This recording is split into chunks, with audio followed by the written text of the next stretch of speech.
歡迎大家收聽隨時論，我係老徐。今日咧就係2025年嘅10月17號。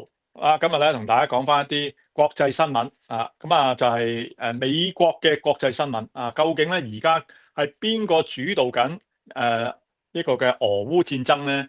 咁其實呢一個問題咧都係多餘噶，大家都知道咧，主導呢個世界自從第二次世界大戰之後咧，都梗係美國啦仲使問嘅呢個問題。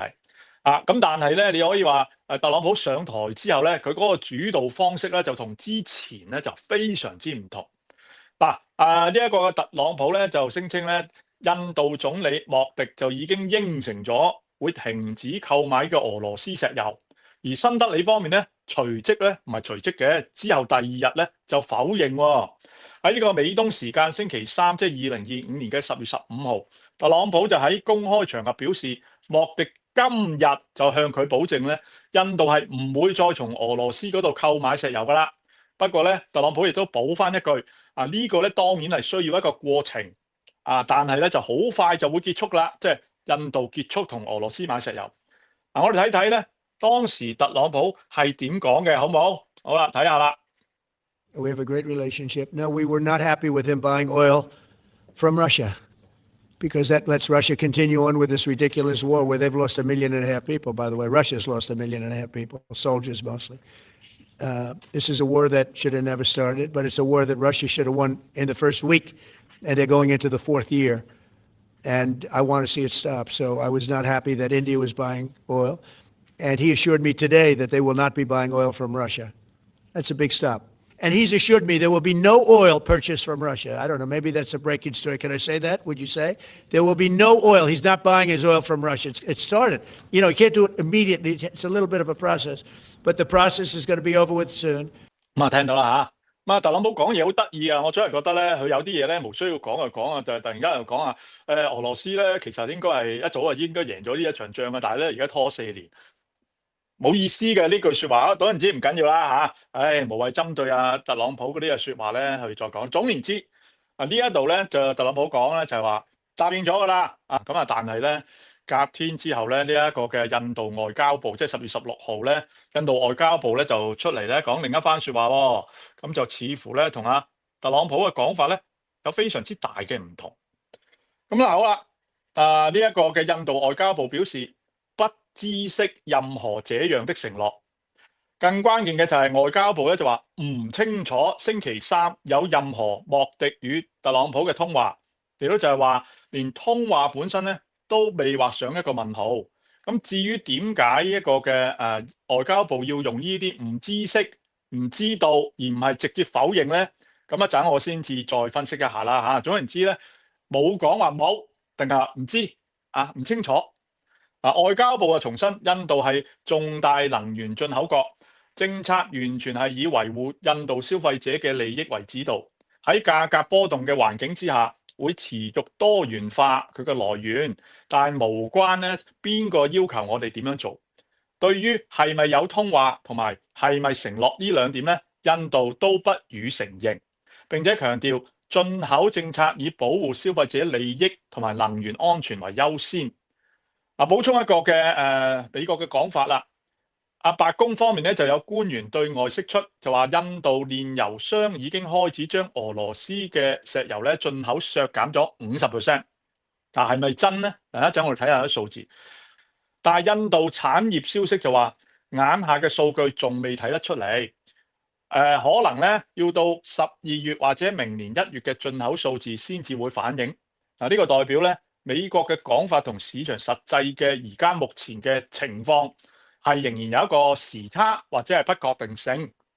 咁點解呢一個嘅印度要買俄羅斯石油咧？咁有兩個背景資料俾大家參考一下啦。第一叫結構性依賴。過去2年咧，俄羅斯已經係變成咗印度最大嘅原油供應國。大致嚟睇咧，就係話俄羅斯石油而家咧係佔咗印度進口量嘅1/3到4成左右，係會隨住呢個月份有啲嘅浮動。以最新嘅9月數據為例咧，呢一個嘅路透社嘅估算顯示咧，呢個俄羅斯石油佔咗印度整體進口大約1/3。呢個意味住咧，即使係受到外部壓力，俄俄羅斯石油仍然係印度能源結構中不可或缺嘅主力來源。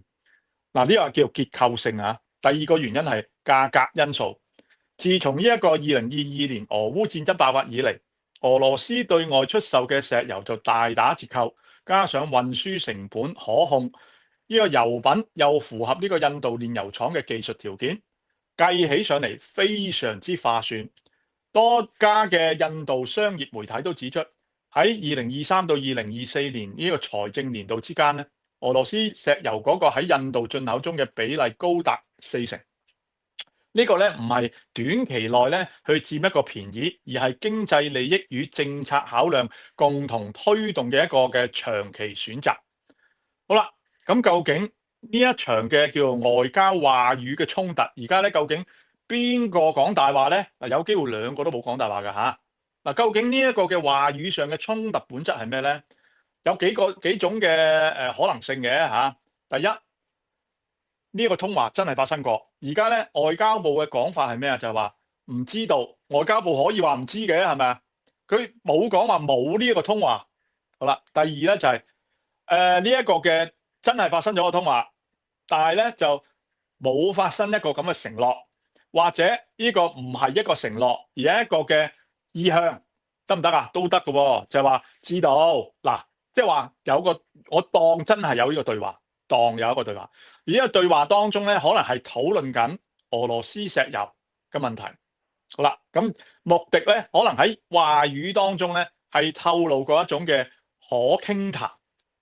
啊，不過咧，嗱，究竟真實嘅情況係點咧？當然我哋冇人知，我哋要再睇一段時間，睇咩咧？就係究竟呢一個嘅印度喺嚟緊嗰幾個月係有冇逐步減少進口俄羅斯石油咧？嗱，呢一方面咧，我自己本身就打一個好大嘅 question mark。點解咧？頭先我解釋咗呢一個嘅印度進口俄羅斯石油係有一種嘅長期戰略考慮嘅，亦都已經係構成咗呢一個嘅印度石油一個嘅長期結構性嘅一個嘅關係喺度。嗱，就連咧呢一個嘅印度嘅煉油廠咧，佢可能喺過去一段時間係根據呢個嘅俄羅斯石油而進行佢哋嗰個嘅煉油成個 process，因為咧你嘅油個質量唔同嘅話咧，佢嘅煉油過程咧都可能要作出呢個對應嘅。你話要真係要揾另外一啲嘅石油去替補俄羅斯石油，你又要揾到啦。第一，好啦，有嘅，梗係有㗎嚇，唔係淨係俄羅斯有石油。咁當然仲有呢個運輸嘅過程當中嗰個嘅成本考慮啊，各方面啦。咁啊要睇下美國俾到啲咩利益俾印度啦。啊，除咗你話只係嗰50% 嘅關稅，我哋減啲啦咁樣，得唔得咧？嗱，而家最少喺特朗普嘅口中，我哋得唔到呢個信息。好啦，呢一場嘅所謂嘅外交話語嘅衝突，對於特朗普嚟講咧，大家都知道啦，特朗普係一個 showman。有一樣嘢我係必須要認可特朗普嘅，就係佢嘅 showmanship。佢係一個咧非常之懂得點樣去製造話題，同埋咧喺呢個話題當中佢自己嗰個嘅形象呢一方面咧，係事實上佢係強嘅嚇。咁啊，呢一個對特朗普嚟講咧，呢一場嘅可以視之為外交表演，佢需要向美國國內嘅選民展示，我能夠讓呢一個嘅印度作出重要嘅讓步，去配合我嘅俄羅斯政策。只要佢讓美國人係相信呢一樣嘢咧，又強化咗佢嗰個強人嘅形象。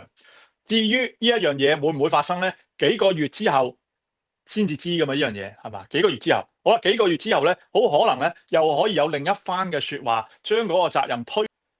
第三點咧就係地緣政治嘅聯動效應啦。就係如果印度真係大幅減少從俄羅斯去買石油嘅話咧，俄羅斯方面咧可能會用第二啲嘅方式去氹翻印度。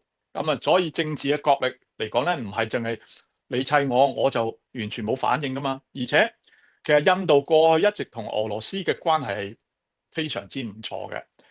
印度莫迪咧同普京咧係有偈傾嘅，所以喺咁嘅情況之下咧，俄羅斯亦都可以咧係加強呢一個俾折扣俾呢個嘅印度啦嚇，穩住雙方嘅關係啦，甚至喺其他方面睇下點樣加強合作啦，仲有睇埋中國喎。所以成件事唔係咁簡單嘅喎。特朗普如果真係搞得掂印度，佢自己講㗎，就話下一個咧佢就會搞呢個中國㗎啦。咁喺呢個時候，中國又會唔會出力咧，去嘗試喺呢一個嘅三國啊，或者四國關係，應該四國啊，美國、俄羅斯、中國同印度呢四國關係當中咧，去做斡旋咧？嗱，大家唔好忘記喎，過去有一段日子你睇到印度同中國嘅關係開始緩和喎，有翻偈傾喎，所以而家地緣政治咧，你可以話係非常之多嘅變化。仲有一個因素大家要考慮嘅，就係特朗普多變嘅性格，呢個好多嘅國際政治家咧看在眼裏。我今日如果你真係印度係減少對呢個嘅俄羅斯石油嗰個嘅即係買佢石油嘅話咧，你得罪咗普京，OK？你得罪咗普京。喂，下一步如果特朗普再有另一啲嘅要求，你應唔應承啊？所以我自己覺得，而家咧呢個時候講印度減少購買俄羅斯石油咧，我自己覺得係太早啦。我哋仲要睇多2個月嘅數據。所以咧呢一樣嘢咧就呃唔到人嘅嚇，到最後咧大家睇數據咧，你就知道阿特朗普有冇講大話啦。好，咁咧就其實咧我喺呢個8月29號嘅節目當中咧，個標題叫做印度硬撐，點解唔怕美國50% 關稅大棒？印度同中國而家嘅係咩嘢關係咧？都曾經分析過印度對美國嘅關稅威脅點解咁有底氣咧？嗱，有興趣嘅朋友咧可以揾翻嚟睇。我而家嘅觀點咧，暫時係維持呢個8月29號嘅觀點嘅。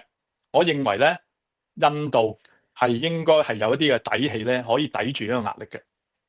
嗱，其實咧，印度咧係美國嘅一個喺印太呢個戰略方面咧係非常重要嘅伙伴啦。話明印太，梗係包埋印度啦，係咪啊？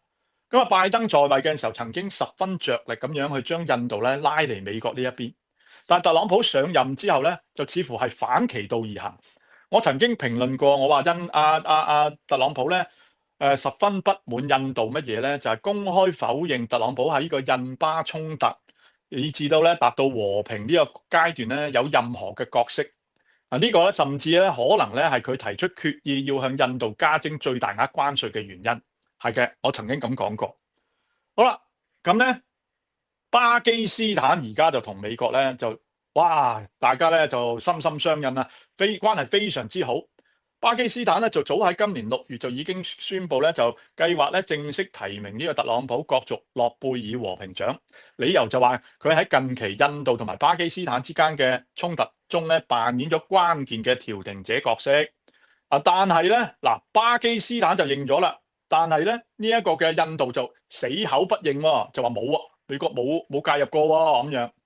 好啦，之後喺今年嘅9月，巴基斯坦同美國就簽署咗2份嘅諒解備忘錄，係關於巴基斯坦向美國供應關鍵礦產同埋稀土元素。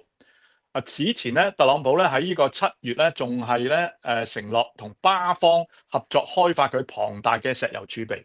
咁啊，亦都有呢個美國企業咧，就更加為此咧向巴基斯坦嘅礦產咧投資咗5億美金。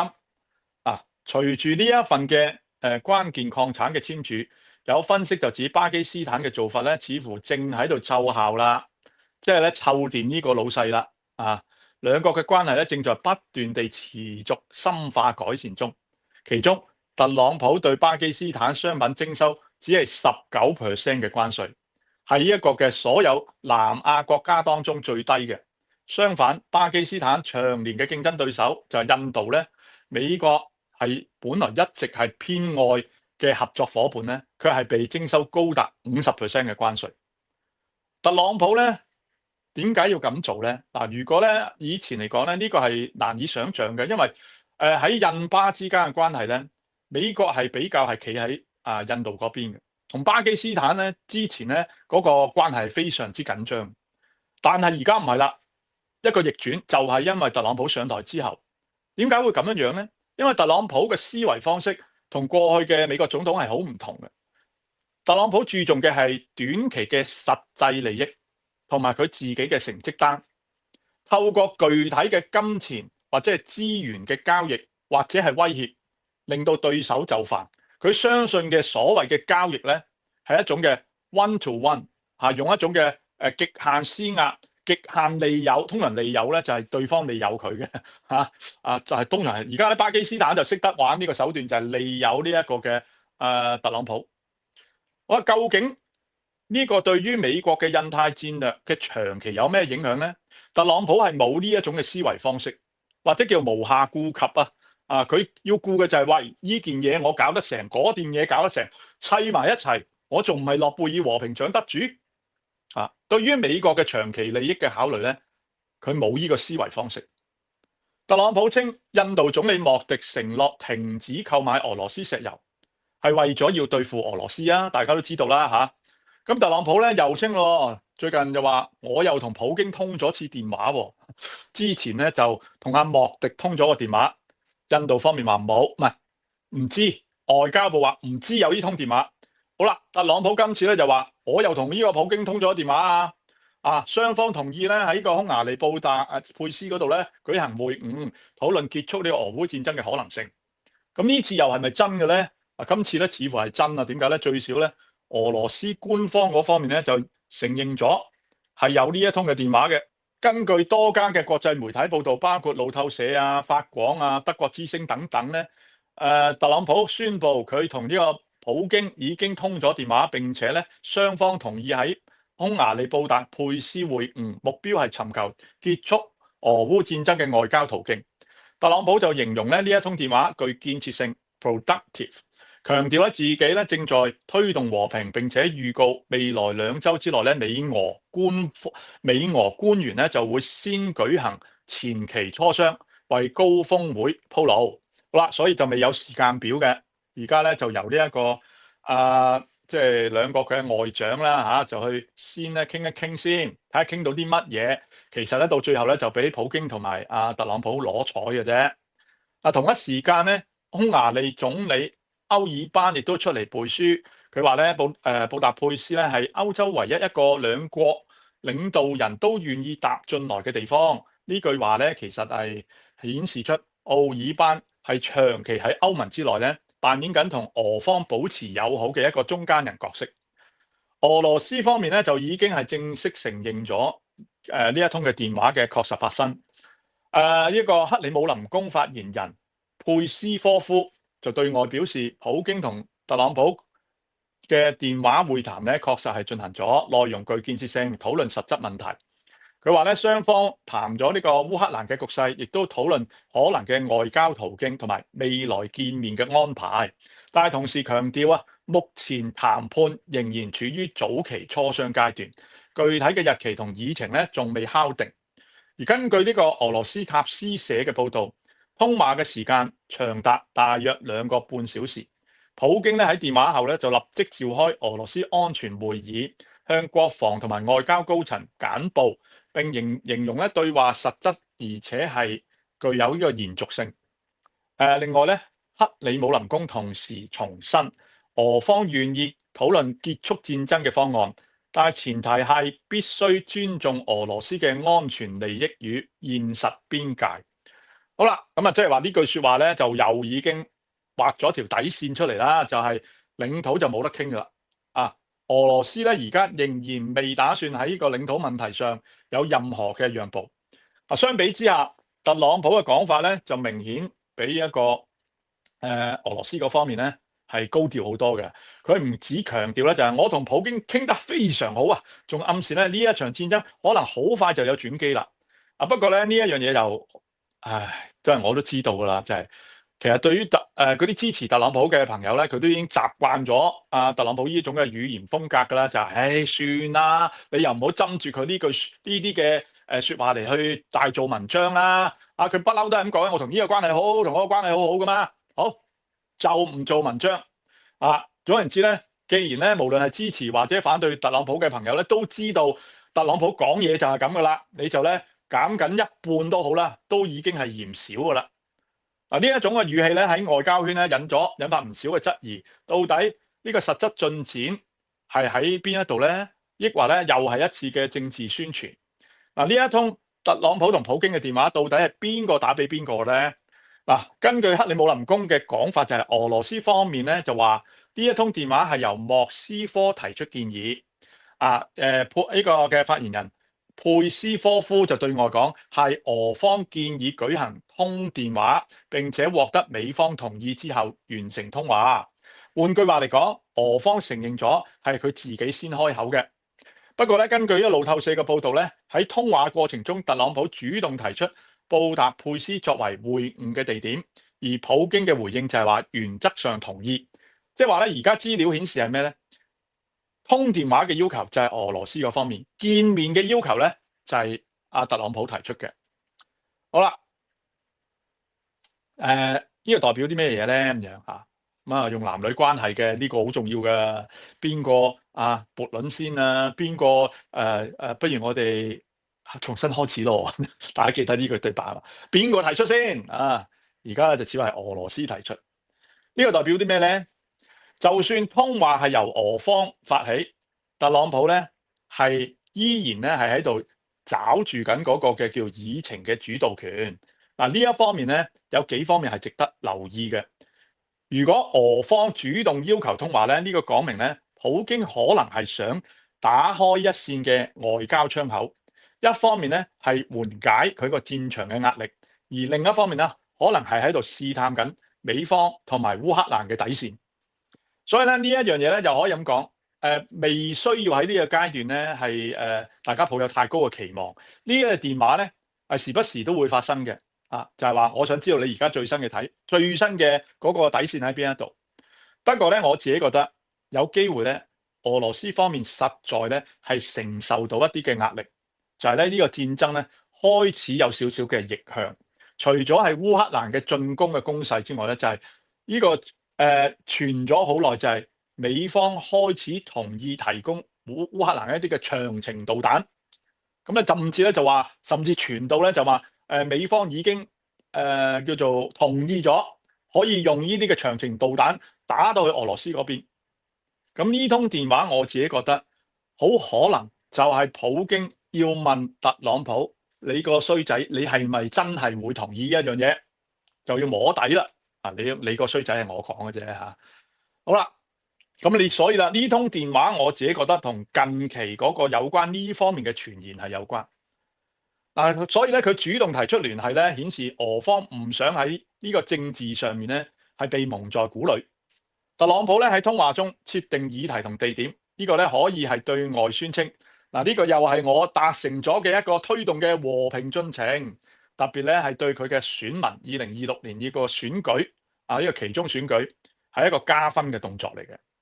呢個就係外交舞台嘅一種嘅典型嘅互動，雙方咧都想控制個鏡頭，又想摸下底，同時之間咧又需要對方出場咧，先至可以達成呢個效果噶嘛。你無論係普京或者特朗普，你單聲道係冇意思噶，冇作用啊嘛。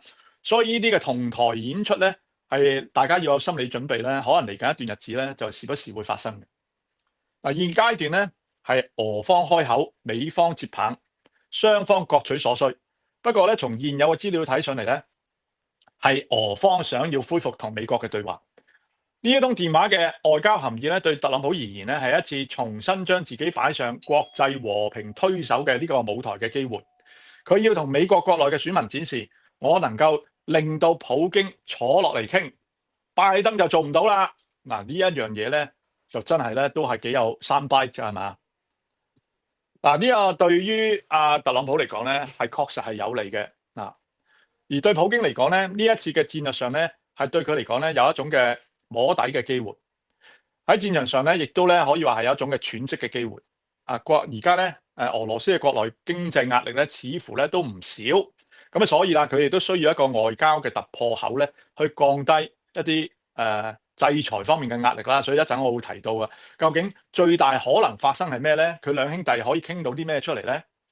特朗普喺通話之後立即公開表示，美國唔應該削弱戰斧導彈庫存。哇！係咩意思啊？一通完電話之後，佢第一個嘅即係出嚟嘅説話就話：我哋咧美國咧唔應該去降低嗰個嘅庫存啊有關呢個戰斧啊，即係傳出咧就話會提供俾呢個嘅烏克蘭嘅。有啲嘅媒體咧當時就立即解讀，哇喂！呢個可能就係美方咧打算要擴大對呢個烏克蘭嘅援手喎，因為戰苦正好係討論中嘅長程打擊系統。咁但係呢句説話其實咧可圈可點，可以反過嚟睇，意思就係似乎特朗普想剎車喎。喂，我哋唔應該減低自己嘅庫存啊，咁點樣唔減低庫存啊？唔好供應俾呢個烏克蘭，咪唔會減低咯。咁所以嗱，睇下你點樣理解呢句説話啦，就會唔會係重新控制嗰個軍事援助嗰個對烏克蘭嘅軍事援助咧？嗱，一方面咧，呢一句説話可以視之為對普京呢通電話之後釋出嘅善意，我唔會再咧係無限制咁加碼。一方面咧，佢又可以對佢國內嘅選民交代就係嗱，我而家控制緊我嘅軍援啊，我都係以美國利益為優先，避免咧美國咧可能係陷入危險當中啊。所以呢句説話咧係對於支持特朗普嘅選民咧係 positive 嘅。MAGA 派咧係從來都唔同意係太過去支持呢一個嘅俄羅斯嘅同烏克蘭呢個戰爭嘅嚇。咁所以特朗普呢句説話既係可以攞到呢個普京，就話嗱，我通完電話之後我都交功課啊嚇。第二咧，對 MAGA 派嚟講咧，呢個亦都係一個好嘅信息嚟嘅。好啦，咁咧呢句説話而家呢個階段仍然係模糊嚇，我哋又係啦，唔好睇佢講乜，睇下佢做乜，睇下佢之後對於呢一個嘅供應烏克蘭嘅武器方面有啲咩具體嘅行動。好。咁咧，另一邊咧，呢個俄羅斯咧，其實就持續繼續空襲緊呢個烏克蘭嘅能源基礎設施嘅。喺10月中旬咧嘅幾波嘅攻擊咧，令到呢個烏克蘭嘅天然氣設施受到損毀，電力輸出受限。呢個咧既係軍事壓力，亦都係一種嘅外交施壓。特朗普咧喺接受媒體訪問嘅時候就話，俄羅斯嘅經濟就快崩潰啦，因為咧西方制裁已經令到莫斯科快撐不下去。但係咧，克里姆林宮就立刻反駁，發言人佩斯科夫就話：俄羅斯經濟穩定，能源出口依然強勁，盧布亦都維持喺可控範圍。並且咧就話特朗普咧呢個言論係誤導性，忽視呢個現實嘅數據。好啦，嗱咁究竟俄羅斯嘅經濟狀況係點咧？我自己傾向咧就係，當然佢嘅經濟唔會好啦，的確係受到重壓啦，但係就未去到垮嘅地步。咁而家靠住一啲折扣價嘅去賣出佢嘅石油咧，中國同埋印度仍然係最大嘅買家，仍然咧可以撐得起俄羅斯嘅一啲嘅經濟。所以關鍵點仍然係可唔可以令到中國同埋呢一個嘅俄羅斯咧斷買呢一個嘅俄羅斯嘅石油咧？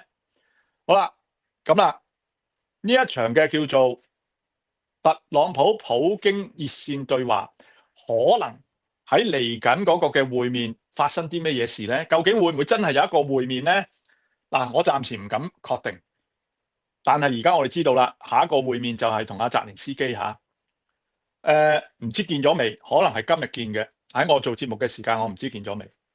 嗱，我認為俄羅斯同呢一個嘅美國，即係應該話普京同埋呢個嘅特朗普咧，最大可能係得出一個象徵性和平宣言。但係呢個和平宣言係絕對唔會觸及領土，雙方咧可能傾出一份意向聲明，譬如暫停部分嘅戰鬥，開放人道嘅通道，但係就唔觸碰呢個領土同主權嘅問題。嗱，呢一個結果咧，政治上好睇，實質上嘅效果係有限。俄方咧可能會提出，我哋可以放緩我哋嘅攻勢，美方咧就可以放鬆你嘅制裁。或者咧，呢個能源出口糧食通道等等，作為呢個籌碼，換取某種嘅外交認可，甚至恢復美俄關係正常化。點解我咁講咧？呢張牌其實特朗普一早擺咗出嚟㗎啦。佢就話：不如我哋從頭開始咯。呢一個嘅春光乍泄嘅對白係嘛？佢多次講過，美國係想嘗試同呢一個嘅俄羅斯重修於好，大家放低嗰啲嘢啦。佢甚至更早之前咧就想呢一個嘅烏克蘭咧，不如你投降啦，割讓領土啦。究竟特朗普有冇放低佢呢個諗法咧？唔知道。咁但係點樣令到呢個特朗普可以喺個和平進程當中又攞多一分咧？唔一定係要攞實質上面嘅停火，而係咧可以又去幫佢自己嘅基本盤交代啦。我而家咧就已經令到呢個俄羅斯咧翻去談判桌，慢慢傾啊。我哋先恢復美俄關係，而美國可能咧就會暫緩對烏克蘭嗰個遠程攻擊武器嘅提供，但係距離呢個真正嘅停火仍然會係好遠。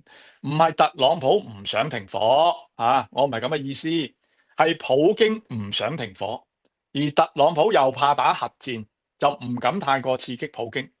頭先我都講過啦。